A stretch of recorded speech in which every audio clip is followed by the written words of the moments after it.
கல்வி அறம் செய்ய விரும்ப ஆனது சினும் இயவர கலவை ஈவர விளக்கே உடைவர விளம்பே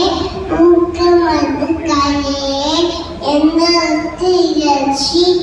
ஏற்பத இகழ்ச்சி ஐமிடும் ஒப்புவது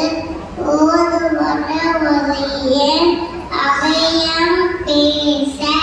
அகம் சுருங்கேன் திருக்குறள் நன்றி மப நன்றன்று நன்றல்லது நன்றே மொப்ப நன்று தீனா சுத்தமுன் உள்ளார